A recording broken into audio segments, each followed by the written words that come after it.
अस्सलाम वालेकुम, मैं हूं इकरामुल्लाह जोइया। मेरे साथ मौजूद हैं फैज़ान रिजवी साहब। आज इस वीलॉग में हम बात करेंगे पाकिस्तान और अफ़गानिस्तान के जो जंग का मामला है और उस पर जो मुज़ाकरात हैं उसका स्टेटस जो है वो जानेंगे। जबकि इसके साथ साथ हम ज़ोरान ममदानी के जो जीत का है उस जीत पर जो है डोनाल्ड ट्रंप का रद्द-ए-अमल भी सामने आया, वो भी फैज़ान रिजवी साहब से हम जानने की कोशिश करेंगे। लेकिन उससे पहले जो है वो हम मशरिक़ वुस्ता की तरफ बढ़ते हैं और मशरिक़ वुस्ता के हवाले से अगर हम जंग बंदी की बात करें तो फैज़ान रिजवी साहब से पूछेंगे इस वक्त जंग बंदी का जो स्टेटस है वो कहाँ तक पहुँचा है। अच्छा, मशरिक़ वुस्ता जंग बंदी पहला मरहला मैं आपको बता दूं कि काफ़ी दिनों के बाद ये पहला मरहला यूं लगता है कि बिल्कुल एंडिंग पर आ चुका है। और दूसरा फेज़ जो कि बहुत इंपॉर्टेंट फेज़ है, मैंने आपको बताया था, तो उस पर ये जो जंग बंदी मुआहिदा है ये उसकी जानिब बहुत तेज़ी से बढ़ रहा है, क्योंकि गुज़िश्ता 24 घंटों के दौरान एक और लाश हमास की जमात की जानिब से जो इसराइली कैदी है उसकी लाश हवाले कर दी गई इसराइली अथॉरिटीज़ के। लास्ट वीडियो के अंदर लास्ट डे भी मैंने आपको बताया था कि एक लाश गुज़िश्ता रोज़ हवाले की गई थी, एक लाश आज हवाले की गई, पीछे बाकी रह गई हैं 6 लाशें, यानी कि 22 लाशें हमास की जमात ने इसराइली अथॉरिटीज़ के हवाले कर दी हैं। और 6 लाशें कहा यह जा रहा है कि दिनों के अंदर ये 6 लाशें जो हैं इनकी तलाश का अमल मुकम्मल कर लिया जाएगा, क्योंकि एक ही जगह पर रखे हुए थे ना कैदी हमास की जमात ने, या जो अल कस्साम ब्रिगेड है या जो इस्लामिक जिहाद है, तो वो एक ही इलाका था जहां पर कैदी जो हैं वो इकट्ठे रखे हुए थे। इस वजह से रोज एक एक दो कैदी जो है वो मिल रहा है। और 6 कैदी जो हैं, 6 कैदियों की लाशें वो हवाले कर दी जाएंगी इसराइल के। और उसके बाद ये जो गजा जंग बंदी प्लान है ये दूसरे मरहले में दाखिल हो जाएगा। जैसा कि आप बता रहे हैं कि पहला मरहला जो है वो मुकम्मल होने लगा है, तो पहला मरहला मुकम्मल होने के बाद दूसरा मरहला यानी कि अगला मरहला क्या होगा जंग बंदी का? अच्छा, पहला मरहला बिल्कुल दिनों के अंदर बात की जा रही है कि पहला मरहला मुकम्मल हो जाएगा। पहले मरहले के बाद जो दूसरा मरहला है, मैं आपको नक्शे के ऊपर समझा रहा हूँ, ये नक्शा मैं आपको दिखा रहा हूँ। ये जो इसराइल की काबिज फौजें थी जब ये जंग बंदी मुआहिदा स्टार्ट हुआ, 10-11 अक्टूबर थी आई गेस, तो ये जो इसराइली फौजें थीं ये ब्लू लाइन पर थीं। इस नक्शे के अंदर आपको नजर आ रहा होगा कि गजा की पट्टी के काफी अंदर तक थीं। तो जब ये मुआहिदा स्टार्ट हुआ, ये जो पहला फेज है, जब इसका आगाज हुआ कि चलो जी कैदियों का तबादला होगा, तो इसराइली फौजों को कहा गया कि आप येलो लाइन पर चले जाएं, यानी कि थोड़ा सा पीछे हट जाएं, जगह दें, कैदियों का तबादला हो, कैदियों को तलाश किया जाए। तो येलो लाइन पर खड़ी हुई थी, मैंने आपको बताया, जो इसराइली फौजें हैं। और अभी भी ये येलो लाइन पर खड़ी हुई हैं जो इसराइली फौजें हैं। और यही येलो लाइन है जिसकी खिलाफ वर्जी पर इन्होंने 10-11 अक्टूबर से लेकर आज इस वक्त जब हम बात कर रहे हैं तो 250 फलस्तीनियों को इनकी जानिब से, ज्यादातर को जो येलो लाइन की खिलाफ वर्जी है इस पर इनकी जानिब से टारगेट किया गया, शहीद किया गया। अच्छा, जब ये 6 लाशें, बाकी 6 लाशें हमास की जमात की जानिब से इसराइली अथॉरिटीज के हवाले कर दी जाएंगी और ये जंग बंदी मुआहिदा जब दूसरे फेज में दाखिल होगा, तो ये जो रेड लाइन नजर आ रही है नक्शे के ऊपर, यानी कि इसराइली फौजें और पीछे हट जाएंगी, गजा की पट्टी के अंदर ही मौजूद रहेंगी लेकिन काफी पीछे हट जाएंगी कि चलो जी अब जो हमास की जमात है वो हथियार डाल दे और गजा की पट्टी से बाहर निकल जाए। और गजा की पट्टी के अंदर जो इंटरनेशनल पीस कीपर्स हैं, ये अरब इस्लामिक कंट्रीज के पीस कीपर्स हैं,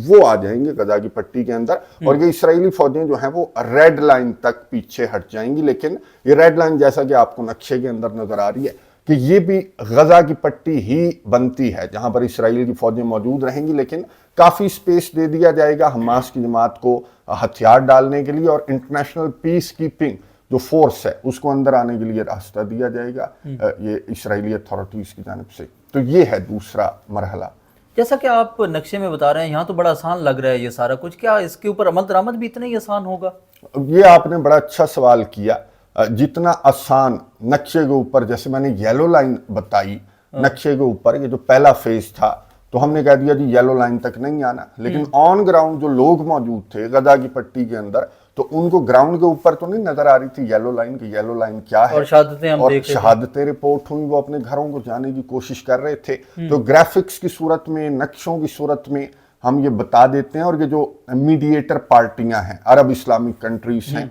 ये भी इसी तरह बता देते हैं कि जी अब ये रेड लाइन तक चले जाएंगे और फिर यूं हो जाएगा और डिसार्म हो जाएगी और जो इंटरनेशनल पीस कीपर्स हैं वो अंदर आ जाएंगे। ये बड़ा कॉम्प्लिकेटेड मामला है, ये इतना सादा नहीं है, इतना आसान नहीं है। और यही वजह है कि अमेरिका ने, मैं आपको बता दूं कि जो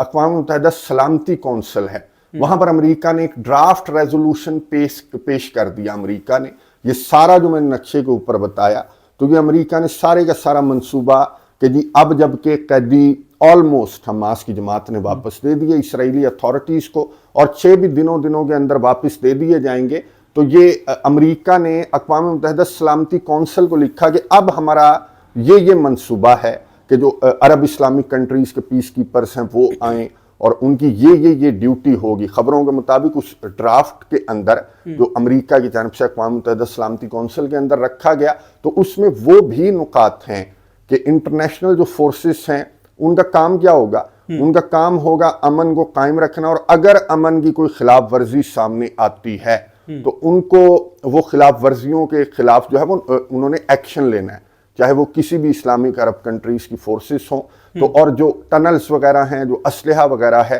وہ بھی تباہ کرنے کی بات کی گئی ہے امریکہ کی جانب سے اقوام متحدہ سلامتی کونسل میں جو ریزولوشن پیش کی گئی۔ تو امریکہ نے کہا کہ یہ کام ہوگا جو انٹرنیشنل فورسز ہیں ان کا، اور 2 سال کے لیے ایک عبوری جو ایڈمنسٹریشن ہے وہ غزہ کا کنٹرول سنبھالے گی، غزہ کی حکومت سنبھالے گی۔ ٹونی بلیئر کا نام دیا گیا تھا اور ڈونلڈ ٹرمپ کی جانب سے، سابق برطانوی وزیر اعظم ٹونی بلیئر، جس کا ماضی بھی کوئی اتنا صاف ستھرا نہیں ہے، بہرحال یہ مشرق وسطیٰ کے اندر ایک اچھے عہدے پر رہا تھا، تو ڈونلڈ ٹرمپ نے ٹونی بلیئر کا نام دیا کہ یہ عبوری جو نظام ہے اس کا سربراہ ٹونی بلیئر ہوگا۔ تو اس پر بھی حماس کی جماعت کو اعتراض ہے۔ پھر عرب اسلامک کنٹریز کو وہ جو ڈیوٹیز ہیں جو اس ڈرافٹ ریزولوشن کے اندر بھی لگائی گئی ہیں کہ تم نے ٹنلز کو تباہ کرنا ہے، اور اگر کوئی یہاں سے کوئی خلاف ورزی سامنے آئے تو تم نے اس کے خلاف تم نے لڑ پڑنا ہے، تو یہ اس پر عرب اسلامک کنٹریز کو بھی اعتراض ہے۔ تو ڈرافٹ ریزولوشن ابھی تو یہ پیش کیا گیا ہے اقوام متحدہ سلامتی کونسل کے اندر، اور کوئی ڈیٹ اناؤنس نہیں کی گئی۔ اجلاس ہوگا، پہلے اس پر ڈسکشن ہوگی، اس کے نکات میں کچھ تبدیلیاں ہوں گی، اور پھر اس کے اوپر اجلاس ہوگا، ووٹنگ ہوگی۔ ووٹنگ کے رزلٹ سامنے آنے کے بعد یہ جو ڈرافٹ ریزولوشن ہے یہ امپلیمنٹ ہونا سٹارٹ ہوگی، یعنی کہ دوسرا مرحلہ پھر جا کر امپلیمنٹ ہونا سٹارٹ ہوگا۔ فیضان رضوی صاحب، جیسا کہ آپ بتا رہے ہیں یہ جو قرارداد پیش کی جائے گی اس میں جو ہے وہ روس یا چین جو ہے وہ ویٹو بھی کر سکتے ہیں اس کو؟ اچھا، روس اور چین اور جو پرماننٹ ممبرس ہیں اقوام متحدہ سلامتی کونسل کے، وہ ویٹو تو کر سکتے ہیں، لیکن ظاہر ہے کہ امریکہ، برطانیہ، فرانس وغیرہ یہ تو ویٹو نہیں کریں گے۔ اب باقی رہ گئے چائنا اور رشیا، یہ ویٹو کر سکتے ہیں، اور انٹرنیشنل میڈیا کے اوپر اس طرح کی باتیں بھی کی جا رہی ہیں کہ جی ہو سکتا ہے کہ چائنا اور رشیا ویٹو کر دیں، لیکن میں نہیں سمجھتا، کیونکہ چائنا اور رشیا کو جو عرب اسلامک کنٹریز ہیں جب وہ راضی ہیں تو پھر یہ قاضی ہیں، یہ کیا کریں گے؟ یہ عرب اسلامک کنٹریز ان کو اعتماد میں لیں گے کہ جی آپ نے ویٹو نہیں کرنی، آگے جانے دو، ہمارے معاملات جو ہیں۔ پہلے ظاہر ہے کہ جو بھی کنسرنس ہیں، جو بھی نکات ہیں، اسپیشلی جو انٹرنیشنل پیس کیپنگ فورس ہے اس کی ڈیوٹی کیا ہوگی، ان چیزوں پر معاملات طے کیے جائیں گے۔ اس ڈرافٹ ریزولوشن کے اندر کچھ تبدیلیاں پہلے کر دی جائیں گی، اور پھر جو منظور ہونے والا ڈرافٹ ہے وہ اقوام متحدہ سلامتی کونسل کے اندر لایا جائے گا، کچھ امینڈمنٹس کے ساتھ لایا جائے گا، اور اس کو میرا نہیں خیال کہ چائنا اور رشیا، جنہوں نے بہرحال ڈونلڈ ٹرمپ کے اس امن منصوبے کو سراہا، ظاہر ہے کہ چائنا کے ٹریڈ والے معاملات چل رہے ہیں امریکہ کے ساتھ، رشیا کے یوکرین والے معاملات چل رہے ہیں، تو انہوں نے بھی اس ڈرافٹ ریزولوشن کو سراہا ہے، جو امن منصوبہ ہے ڈونلڈ ٹرمپ کا، اس کو چائنا اور رشیا کی جانب سے بھی سراہا گیا۔ تو ڈرافٹ ریزولوشن کے اندر ظاہر ہے کہ کچھ تبدیلیاں ہوں گی، ٹونی بلیئر والی تبدیلی ہوگی کہ جو ایڈمنسٹریشن ہے وہ بھی عرب اسلامک کنٹریز پر ہی مشتمل ہو۔ یہ حماس کا مطالبہ ہے کہ کوئی آؤٹ سائڈر، کوئی یورپین کنٹری، کوئی امریکہ، برطانیہ کا کوئی سابق حکمران نہیں یہاں پہ آ کے بیٹھ جائے گا، بلکہ اسی سرزمین کا جو فلسطینین اتھارٹی ہے یا پھر عرب اسلامک کنٹریز کی عبوری جو ایڈمنسٹریشن ہے وہ حماس عرب ممالک میں کس کی ہو سکتی ہے؟ یہی قطر، مصر، ترکیہ کی تو منظور نہیں ہے، ترکیہ کے تو پیس کیپرز بھی منظور نہیں ہے اسرائیل کو، ترکیہ سے تو ڈر لگ رہا ہے اسرائیل کو کہ کہیں سلطنت عثمانیہ نہ بحال کر دے۔ لیکن میں آپ کو بتا دوں کہ ترکیہ ہو یا پاکستان ہو یا دیگر عرب اسلامک کنٹریز کے، انڈونیشیا کے ٹروپس ہوں، لیکن جو میں نے آپ کو نقشہ بتایا اور اسرائیل کی جانب سے یہ بھی کہا گیا کہ جی رافع بارڈر کا کنٹرول سنبھال لو، رافع بارڈر کو یہ اسرائیل کنٹرول کرے گا، اسرائیل کی جو افواج ہیں، اور یہ اسرائیل کی افواج میں نے آپ کو بتایا کہ ریڈ لائن بھی یہ غزہ کی پٹی کے اندر ہی ہیں، اور درمیان میں جو عرب اسلامک کنٹریز کی فورسز ہیں یہ جب درمیان میں موجود ہوں گی، فار ایگزامپل پاکستان کی یا انڈونیشیا کی یا آذربائیجان کی یا عرب کنٹریز کی فورسز جب درمیان میں موجود ہوں گی، تو اسرائیل کا ماضی، اسرائیل کی حرکتیں، ये अक़वाम मुत्तहिदा के जो पीस कीपर्स हैं ये उनको भी नहीं छोड़ते, ये जो हॉस्पिटल्स हैं ये उनको भी नहीं छोड़ते, ये सहाफ़ियों को भी नहीं छोड़ते, ये ख़वातीन को, बच्चों को, बुज़ुर्गों को, ये किसी को भी नहीं छोड़ते। तो ये इस तरह की अगर कोई चीज़ सामने आती है कि ये इंटरनेशनल पीस कीपिंग फोर्स, जिसमें कोई भी कंट्री हो सकता है इंक्लूडिंग योर कंट्री, अगर उनके जो पीस कीपर्स हैं उनको टारगेट करने की कोशिश की गई इसराइल की जानिब से, तो फिर सोचें कि ये मामला किस लेवल तक ये मामला जो है वो जा सकता है। तो ये अभी जो है वो काफ़ी टाइम लगेगा, एक जो इजलास है वो बुलाया जाएगा, फिर उस पर वोटिंग वगैरह करवाई जाएगी, उस पर कोई वीटो करता है नहीं करता, तो काफ़ी दिन अभी ये जो दूसरा मरहला है, अभी तो मैंने आपको बताया कि 6 लाशें अभी बाकी हैं, तो अगर मिनिमम भी लगाएं तो 6 दिन तो लगेंगे ये 6 लाशें जो हैं वो इसराइली अथॉरिटीज़ के हवाले करने में, और उसके बाद ये जो दूसरे मरहले को लेकर जो तैयारियां हैं वो स्टार्ट की जाएंगी। जैसे कि आप बता रहे हैं कि काफ़ी दिन लगेंगे गज़ा की जंगबंदी जो है इस मामले पर, तो अब हम साथ में अगर बात कर लेते हैं, इस्तांबुल में भी इस वक्त मुज़ाकरात चल रहे हैं, उसका स्टेटस क्या है, वो क्या प्रोग्रेस है? अच्छा, इसको तो बिल्कुल ठीक कह रहे हैं आप कि अभी कुछ दिन लगेंगे और हम बात करते रहेंगे। जाहिर है कि हम डेली बात कर रहे हैं और मैं आपको बताता रहूँगा जो भी डेवलपमेंट सामने आती है गज़ा जंगबंदी को लेकर। इस वक्त तुर्किया के अंदर फैसला कुन मुज़ाकरात हैं, फैसला कुन बैठक है और एक्सपेक्ट किया जा रहा है पाकिस्तान और अफगानिस्तान के दरमियान। लास्ट टाइम जो दूसरी बैठक थी इस्तांबुल के अंदर, तो उसमें भी बड़ा जोर लगाया मीडिएटर्स ने, कतर ने, तुर्किया ने, कि भाई कोई पक्के दस्तखत करो, कोई एग्रीमेंट करो, लेकिन मैंने आपको बताया था कि अलामियां जारी करके ये जा वो जा। और अब ये एक्सपेक्ट किया जा रहा है फिर से कि पाकिस्तान और अफगानिस्तान जो हैं वो अब कोई एग्रीमेंट साइन करेंगे, बजाय अलामियां जारी करने के, बजाय 1 हफ्ते को एक्सटेंड कर दिया सीज फायर को, 10 दिन को एक्सटेंड कर दिया। तो परमानेंट सीज फायर हो, परमानेंट एग्रीमेंट हो, जो भी कंसर्न्स हैं इन दोनों पार्टियों के वो दूर किए जाएं और दोनों पार्टियों के दस्तखत लिए जाएं। तो ये कोशिशें इस्तांबुल के अंदर इस वक्त जब हम वीडियो रिकॉर्ड कर रहे हैं तो अभी ये मुज़ाकरात जारी हैं। अफगानिस्तान और पाकिस्तान के जो वफूद हैं वो तुर्किया की सालसी में बंद कमरों के अंदर बैठे हुए हैं। वैसे फैजान साहब, क्या एक्सपेक्टेशन है, कितने दिन यहाँ पर लग सकते हैं? ये जो मुज़ाकरात चल रहे हैं, क्या आज ही हो पाएगा या कुछ दिन इसको मजीद लगेंगे? अच्छा, ये जो अब मुलाकात, ये तीसरी बैठक जब अनाउंस की गई तुर्किया की जानिब से, तो तुर्किया ने कहा कि जी दो रोज़ा बैठक है, 2 रोज़ा मीटिंग है, और ये 2 रोज़ में कहा गया तुर्किया की जानिब से कि ख़त्म हो जाएगी। लेकिन जैसा कि मैंने आपको बताया कि जो दूसरी मीटिंग थी इनकी तुर्किया और अफगानिस्तान और पाकिस्तान की, तो उसका भी 2 रोज़ कहा गया था ऑफिशियली, लेकिन वो 6 रोज़ जारी रही वो मीटिंग। इतने ज़्यादा कंसर्न्स हैं, इतने ज़्यादा मुतालबात हैं, तालिबान जो है वो लचक नहीं दिखा रहे, जो पाकिस्तान के कंसर्न्स हैं उनको लेकर जो सबूत भी दिखा दिए। तो पिछली मुलाकात में किस तरह का ड्रामा लगा था उस पर डिटेल के साथ हम बात कर रहे हैं। तो इस मर्तबा भी कहा तो 2 रोज़ जा रहा है, लेकिन 2 रोज़ से ज़्यादा भी जा सकता है मामला, और ज़्यादा दिन भी ये मुज़ाकरात चल सकते हैं, और क्योंकि हतमी एग्रीमेंट पर लाने की कोशिश की जा रही है तुर्किया की जानिब से। लेकिन जिस तरह के कंसर्न्स हैं, जिस तरह की बदमज़गी है, जिस तरह की पार्टियां इन्वॉल्व हैं भारत जैसी, तो उनके होते हुए और तालिबान जिस तरह की हरकतें कर रहे हैं, इवन के दूसरी और तीसरी जो बैठक है इसके दरमियान तालिबान की जानिब से जो नक्शे जारी किए गए, जिस तरह की तकारीर की गई, इवन के ख्वाजा आसिफ ने, ये जो तीसरी मुलाकात है, ये जो तीसरा दौर है, इससे चंद घंटों कबल ख्वाजा आसिफ की आप बात सुन लें। एक निजी टीवी को इंटरव्यू दे रहे थे, ख्वाजा आसिफ ने कहा कि भाई अगर अब भी एग्रीमेंट नहीं होता तो फिर जंग होगी। बिल्कुल ऐसे ही है। अच्छा फैजान रिजवी साहब, ये तो हमने बात कर ली, अब ज़रा अमेरिका की सूरत हाल के हवाले से जानते हैं। न्यूयॉर्क के जो मेयर बने हैं उनके साथ डोनाल्ड ट्रंप जो हैं उनको तावन करने की बात कर रहे हैं कि उनके साथ हम तावन करेंगे, तो क्या डोनाल्ड ट्रंप जो है वो शिकस्त तस्लीम कर चुके हैं? अच्छा, जोरान ममदानी के खिलाफ इतनी बातें की डोनाल्ड ट्रंप ने जब ये इलेक्शंस हो रहे थे न्यूयॉर्क के, तो डोनाल्ड ट्रंप ने ये भी कह दिया था कि अगर ये मेयर बन गया तो भाई फंडिंग बंद है, मैं ये कर दूंगा वो कर दूंगा। फिर जनाब जोरान ममदानी, लास्ट वीडियो के अंदर हमने डिटेल के साथ बात की कि ये 34 साल नौजवान किस तरह से न्यूयॉर्क का मेयर बन गया, और इसने जो विक्ट्री स्पीच दी है जोरान ममदानी ने, तो उसमें बड़ा इसने डोनाल्ड ट्रंप को मुखातिब कर करके इसने डोनाल्ड ट्रंप को पूरे चैलेंज दिए हैं जोरान ममदानी ने, मेयर ने। तो डोनाल्ड ट्रंप एक इवेंट से खिताब कर रहा था, तो डोनाल्ड ट्रंप ने ये कहा कि ठीक है, मैं एक्सपेक्ट तो नहीं कर रहा था कि ये कम्युनिस्ट ये जो डेमोक्रेट है, ये डेमोक्रेट पार्टी से है ना, जोहरान ममदानी जो बाइडन वाली और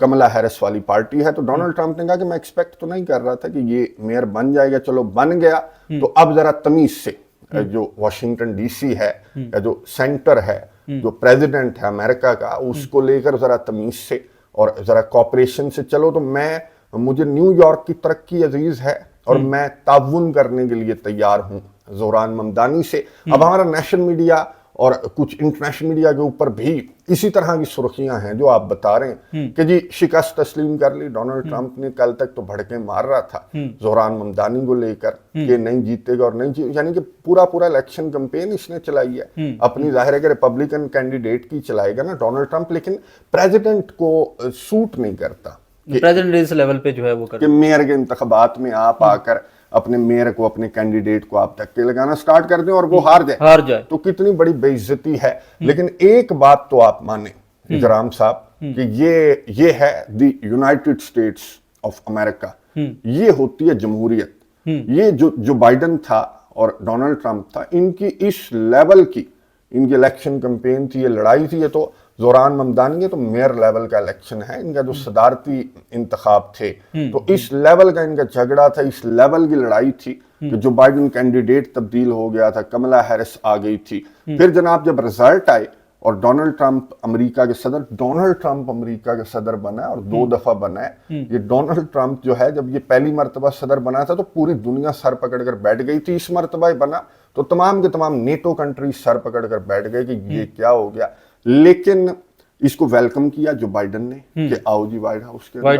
और व्हाइट हाउस इसके हवाले किया और जो बाइडन ने हाथ मिलाया चले गए। तो ये जमहूरी निजाम में ये होता है कि चलें जब कंपटीशन चल रहा है, इलेक्शंस चल रहे हैं तो ये लड़ते हैं, ये एक दूसरे के खिलाफ बात करते हैं। लेकिन जब जमहूरी अंदाज से रिजल्ट्स आ जाते हैं, अवाम, government of the people, for the people, by the people, तो ये अमेरिका के अंदर ये तो निजाम है। यहाँ पर डंडे से और एहतजाजों से चीजें तब्दील करने की कोशिश नहीं की जाती। यहाँ पर मेरिट ना जेलों में डाला जाता है, यहाँ पर ना जेलों में डाला जाता है, मेरिट पर यहाँ पर लड़ाई हुई है। और मेयर लेवल के बंदे से अमेरिका के सदर लेवल का बंदा, ये तो इनकी आपस में चल पड़ी थी ना, तो वो मेरिट पर ये लड़ा और फिर इसने आखिर तस्लीम किया कि ठीक है बन गया भाई, मानते हैं। और ये रिपब्लिकन्स को मैं आपको बता दूं कि बहुत बड़ा धचका कि अभी रीसेंट बात है कि डोनाल्ड ट्रंप ने ऐसी तगड़ी विक्ट्री अमेरिका के अंदर किसी प्रेसिडेंट की नहीं थी। जो अगर आप करीब माजी की बात करें तो बड़ी तगड़ी हिस्ट्री, इसने सारी स्विंग स्टेट्स जीत ली थी डोनाल्ड ट्रंप ने। रिपब्लिकन्स की कि बल्ले बल्ले हो गई थी रिपब्लिकन्स की अमेरिका के अंदर। लेकिन अब ये पहली मर्तबा है ये जो मेयर का इंतखाब है और ये जोहरान ममदानी से ज्यादा रिपब्लिकन्स को, डोनाल्ड ट्रंप को ये टेंशन लगी है कि हमारा ग्राफ तो इधर था, ये नीचे कैसे गिर गया। तो ये वजह मशरिक वस्ता समेत जितनी भी इसकी पॉलिसीज हैं, यूक्रेन को लेकर भी, इवन नेटो को लेकर भी, और कुछ इंटरनल टैरिफ्स वाली बिल्कुल अजीबो गरीब किस्म की पॉलिसीज ये इंप्लीमेंट कर रहा है। स्पेशली ये जो जोहरान ममदानी न्यूयॉर्क का मेयर बना और जिन नारों के बावजूद ये मेयर बना, तो फिर डोनाल्ड ट्रंप को, रिपब्लिकन्स को ये तो पता लग गया कि इनकी मशरिक वस्ता पॉलिसी और इसराइल को जो ये सपोर्ट कर रहे हैं उसकी नस्ल कुशी को, तो वो बिल्कुल गलत है। और अब ये जो मशरिक वस्ता के अंदर ये जो जंग बंदी मंसूबा इंप्लीमेंट कर रहा है, प्लान इंप्लीमेंट कर रहा है, अगर ये सही तरीके से इंप्लीमेंट ना कर सका, 2 स्टेट सोल्यूशन ना हो सका, तो फिर ये मेयर के इंतखाबात में डेमो तो देख लिया डोनाल्ड ट्रंप ने, आगे जो अमरीकी हैं और पूरी दुनिया इससे भी बड़े बड़े सरप्राइजेस दिखाएगी। फैजान साहब, आप अमेरिका में भी रहे, पाकिस्तान का भी निज़ाम जो है, अगर इसका हम मवाजना करते हैं, यहाँ पर अमूमी तौर पर ये कहा जाता है कि अब हुकूमत नहीं है, ना करें वो नहीं, हम ये समझना चाह रहे हैं कि देखें दोनों, हम भी कहते हैं हमारा मुल्क जो है वो भी जमहूरियत है। अब वहाँ की जमहूरियत को देख कर वहाँ पर रह कर आए हैं, तो इस जमहूरियत और उस जमहूरियत का जो फ़र्क है, यहाँ पर अगर जो है वो मेयर को सपोर्ट करता है तो ये नहीं कहा जाएगा कि सपोर्ट जो है वो मेयर को करने पे उसकी पॉपुलैरिटी और ज्यादा मजीद बढ़ जाएगी। जो आपने सवाल किया ना, यही गलत है कि वहाँ की जमहूरियत और यहाँ की जमहूरियत, कहते तो हम जमहूरियत है। वहाँ जब हम व्हाइट हाउस का हमने विजिट किया तो उस वक्त तो खैर हम स्टूडेंट हुआ करते थे, व्हाइट हाउस का हमने विजिट किया, वीडियो काफी तवील होगी तो मैं जरा स्किम स्कैन करके आपको बता दूं कि उन्होंने हमें दिखाया कि मीटिंग रूम है, ये मीटिंग रूम है। 1860 में यहाँ पर मीटिंग हुआ करती थी, 1810 में यहाँ पर मीटिंग हुआ करती थी, तो वो यानी कि हमें आज़ाद हुए 1947 में हम आज़ाद हुए। अमेरिका बहुत पुरानी डेमोक्रेसी, और हम तो 1947 में आज़ाद होने के बाद से लेकर आज तक आपको मालूम है कि ज़्यादा तो हम डिक्टेटर्स के अंडर रहे, और जो भी जमहूरी हुकूमतें भी आई तो वो कोई इलेक्टेड तो नहीं थी, वो भी सिलेक्टेड थी, तो कोई कंपैरिजन नहीं बनता अमेरिका के साथ। अमेरिका बहुत पुरानी डेमोक्रेसी, और यही वजह है कि इतनी मजबूत है कि ये एक दूसरे के दस्तों गिरबां आ जाते हैं इलेक्शन कैंपेन के दौरान, लेकिन जो इंतखाबात हैं, जो चॉइस है, वो अवाम की चलती है, और उसके बाद सदर लेवल का बंदा कह देता है कि ठीक है भाई, जीत गया तू, मैं ताउन करने के लिए तैयार हूँ। बहुत बड़ी बात है। ये व्लॉग जिसमें मशरिक़ वुस्ता के साथ साथ अमेरिका के हवाले से हमने तफसीलात आपके साथ रखी, आपको ये व्लॉग कैसा लगा कमेंट्स के जरिए ज़रूर आगाह कीजिएगा। लड़ने के बाद